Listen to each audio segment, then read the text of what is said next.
Sunday, October 20th, a little after 9 o'clock in the morning. Yeah, that's right. We're up here again, the shop, and I'm about ready to do my instant light trick.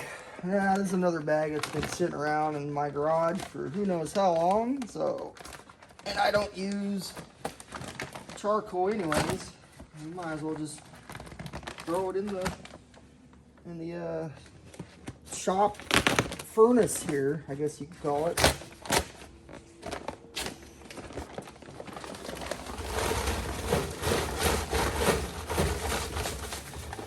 Probably thinking to yourself, this guy is literally using charcoal to start a fire. Yeah, with my, Seattle's worst coffee here. It's pretty easy to do though, right? Like, grab yourself a lighter. You like the bag that is also made out of paper, right?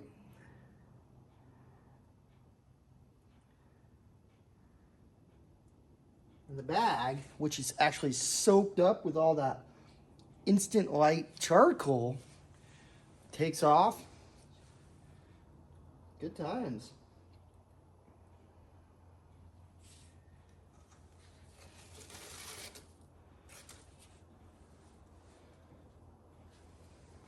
That'll get it going. Not too bad, not too bad. So then we shove it full of wood.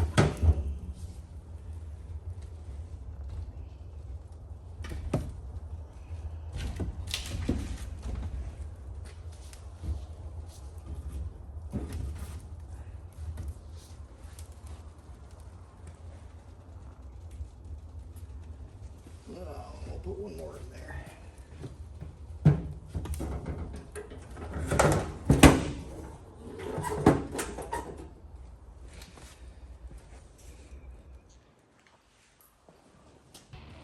Straight from Summit.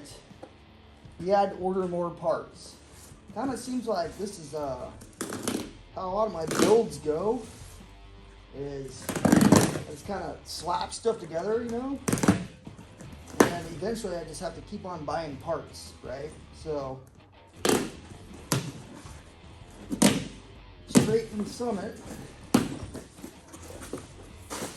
don't need that. Oh, they got some fancy stickers to put on the car. Cool. Brand new belt. And we have, it's like all custom packaging. So cool. Instructions, we don't really need those, but we'll still read them.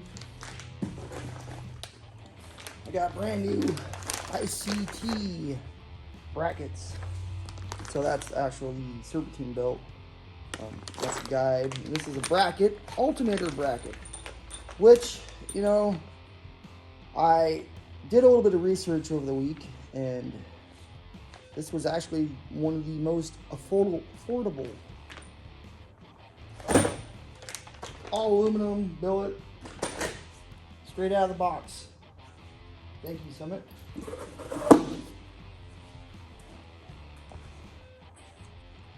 Let's go ahead and just look at this stuff real quick. Get the box out of here and I'll lay it out. Very nice packaging, but what I really want to see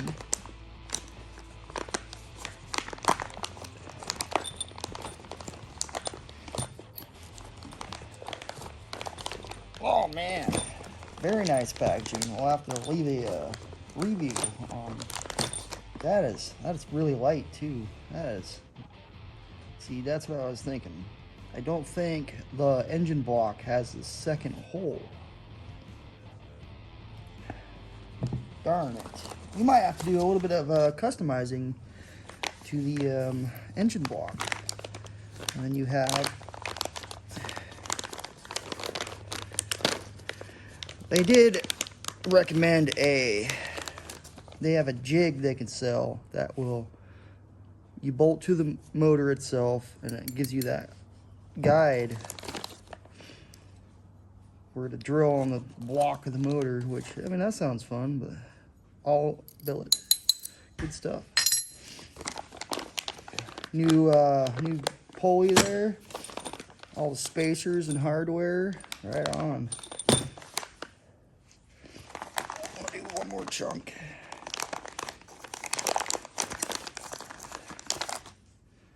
Yeah, it's very nice. I want to know what that square is for, though. Cool. Right on.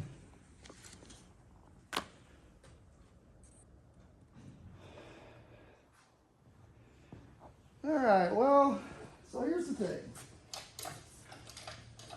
This is something that I've noticed with the builds that I do is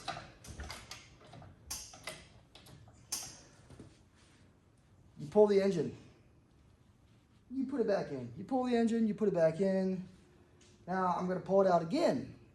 And this is where I really didn't want to do this, but I'm kind of thinking in the long run, if I split the motor and tranny, then I can change out the seals for the motor and the transmission. And that way it'll all be nice and fresh for give or take 100,000 miles, depending, you know, on how much abuse I put to this motor. We'll just have to see. Last one, we got it at least in place.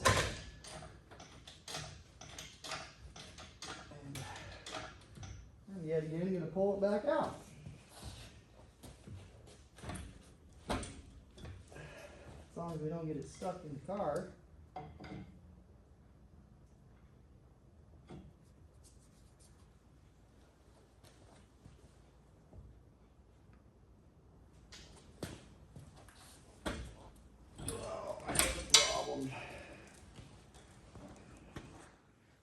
All right, well, let's try it out again.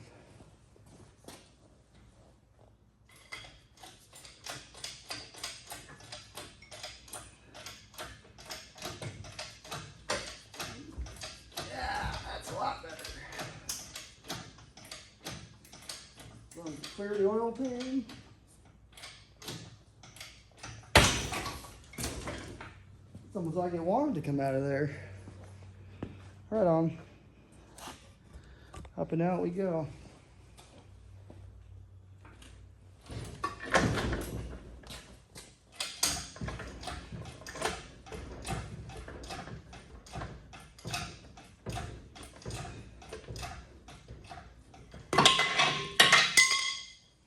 Why?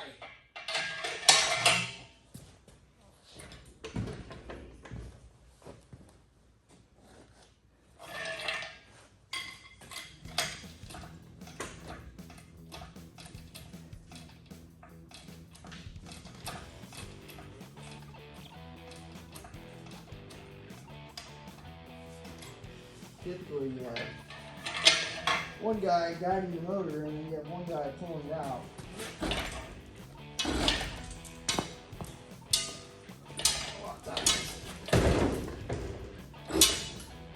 Pick this up. Snap.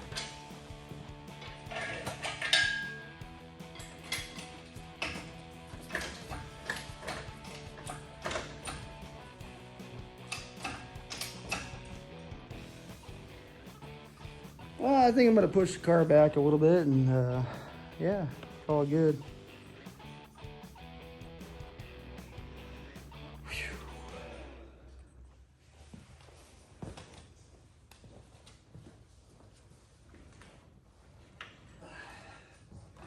Yeah, there we go. That way I can, you know, swing the tail end of the transmission around and not whack too many things. Oh boy. Whack. You're gonna need a new transmission by the time you get done. Well, maybe.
a little bit of tension on it, you know, just for keepsakes.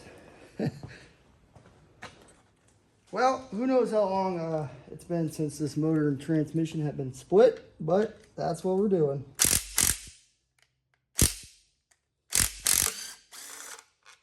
Doesn't seem too bad.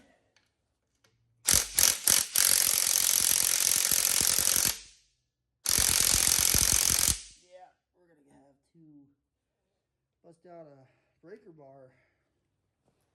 So we'll keep going and see how many we can actually get.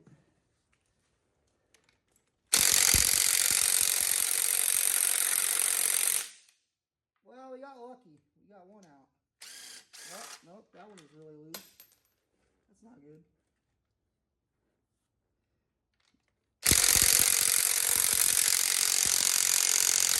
Yep.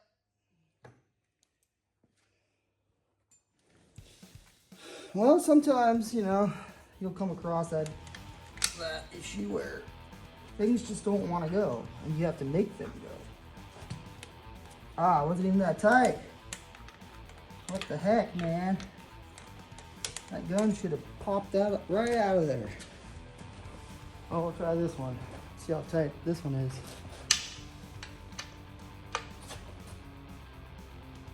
Okay, that one was a little tight.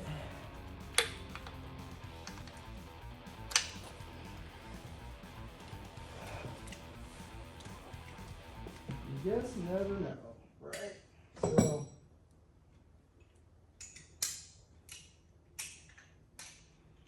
easily, this is like a 200 pound gun. It should be able to take those right out of there. Don't drop them, we need them.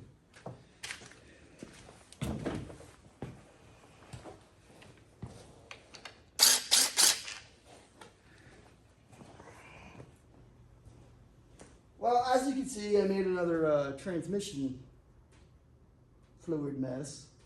And I am now utilizing the transmission jack by using this ratchet action strap. Now, I got all the bolts out of the bell housing, except for a couple bolts on the top here. And I have one more stud to break free on the flex plate. The only real way to get to it is to spin the motor over. You have to listen to the compression, right? That sounds rad. No.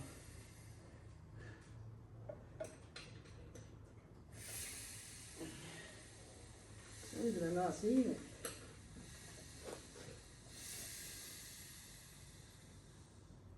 I think it only takes 3 bolts. That's crazy, man.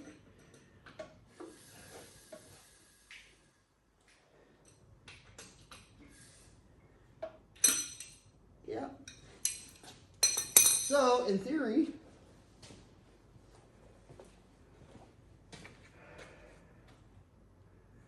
the transmission should pop free.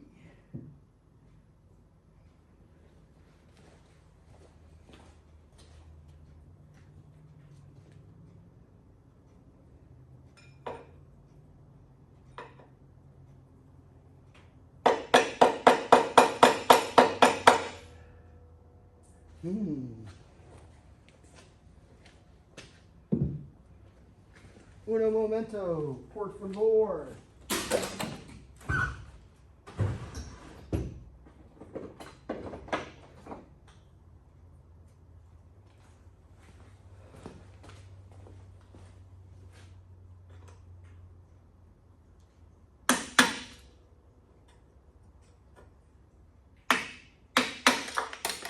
No! Oh, it almost landed in the transmission fluid.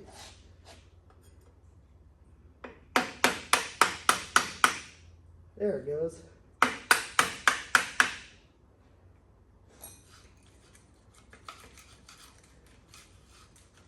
Yeah, so I can definitely tell it's been a while since this transmission and motor have been taken apart.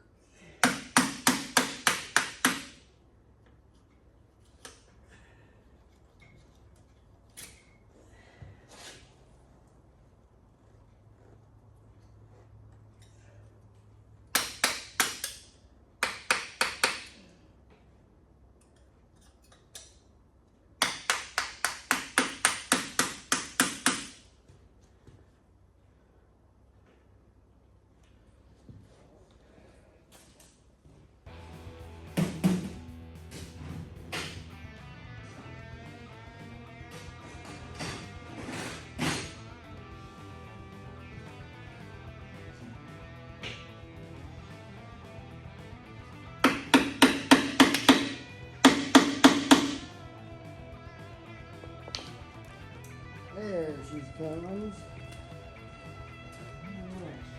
So the reason why I did not take all the bolts off the transmission for that very reason.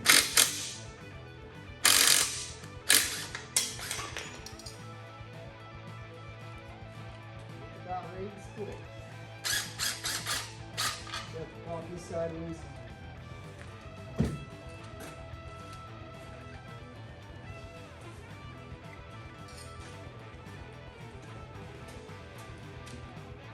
So much transmission fluid, you know.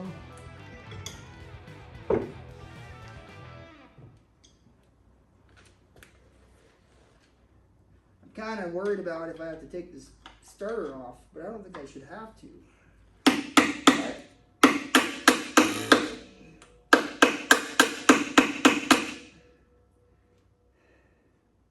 It's kind of looking that way. Well, I mean, you really shouldn't have to.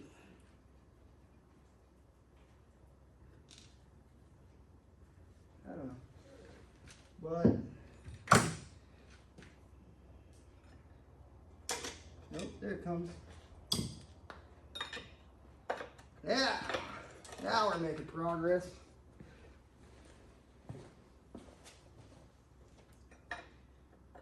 A lot of transmissions have these dowels that actually align the motor and the transmission together. And that's usually the part that gets stuck, right? Is those dowels. Minus the fact that you're, you know, bolting the thing together, but there we go.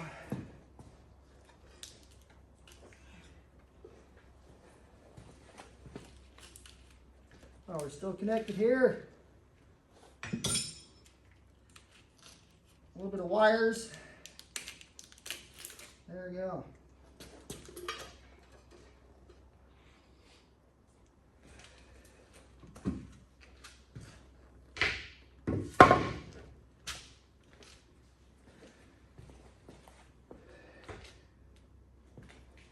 I think I'm going to just go down with the motor for right now. Oh, here comes more kitty litter.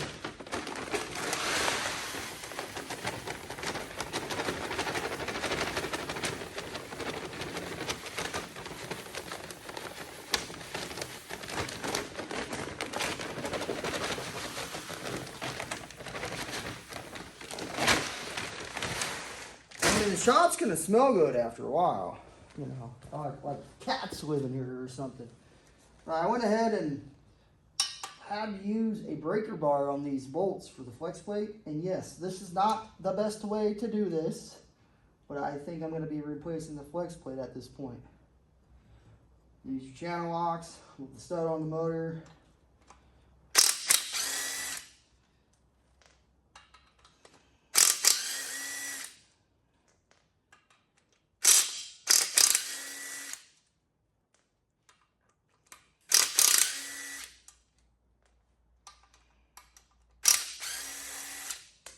Oh, lost that one.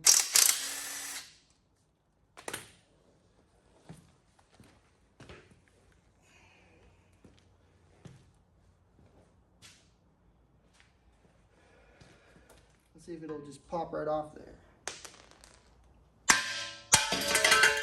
Yeah! I knew it was going to do that.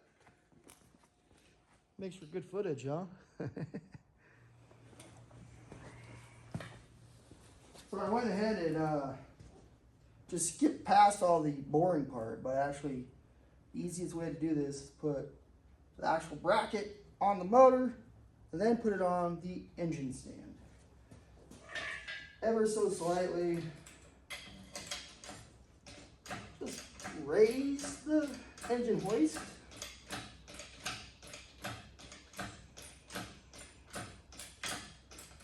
It's not rocket science, you know, you put the motor on the stand.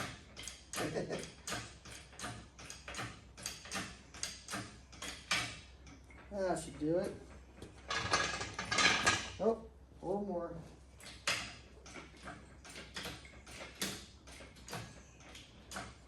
Now that should do it.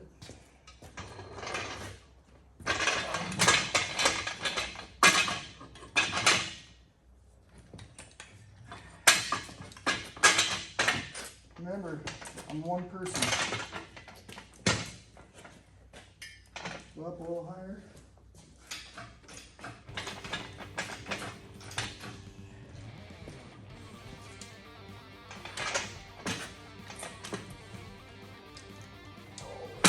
All the way back.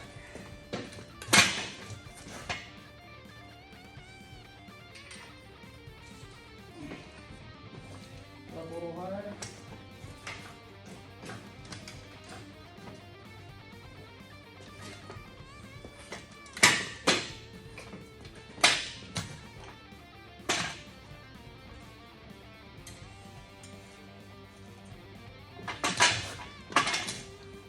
Man, there we go. Whew, I was struggling there for a minute. I just easily come down with it. I hope that the motor stand can actually hold the weight. Yeah. Now we're cooking.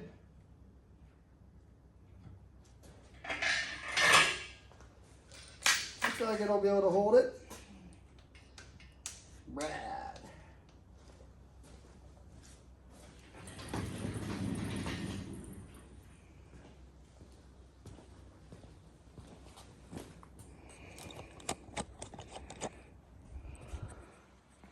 I think what I'm going to have to do though is put the manifolds back on. That way it covers up the exhaust part of the heads. And I got to find that spark plug and try to put it in back there. And then on to cleaning. Good stuff.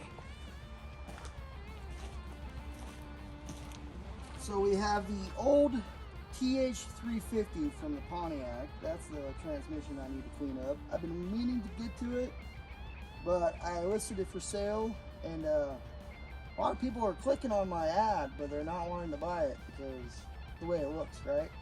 And we're gonna do double, clean the block off. Heck yeah.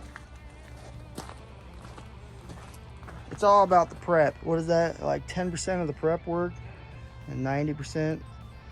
Or wait, was it 2 stones with 1 bird, or I don't know, something like that.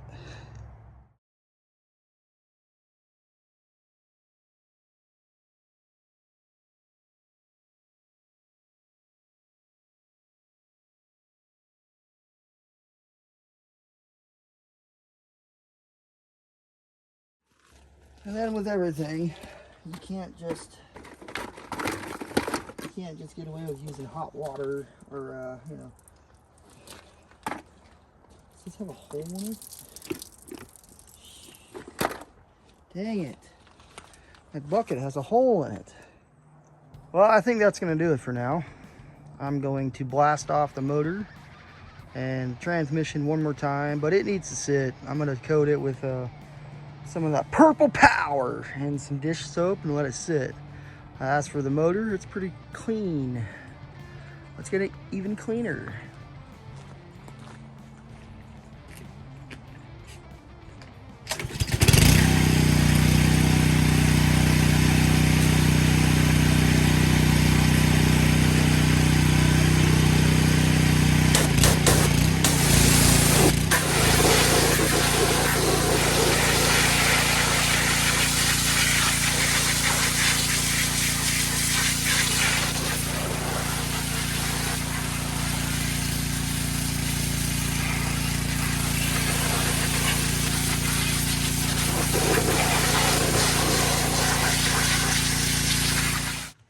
Yeah, pretty clean, pretty clean. I gotta take the harmonic balancer off to really get in there, get all that. But I think overall it looks pretty clean. This side's kind of the worst, but we'll take the headers off, or the manifolds off, and tape them up and really get in there and clean the rest of the crap off the block by hand, and then it's on the paint. Heck yeah. That's going to sit because it, yeah, it's pretty caked in oil and transmission fluid. And who knows whatever else has accumulated on this transmission over its years. 1978 was a while ago, you know. The fire chicken. I forgot to say that today.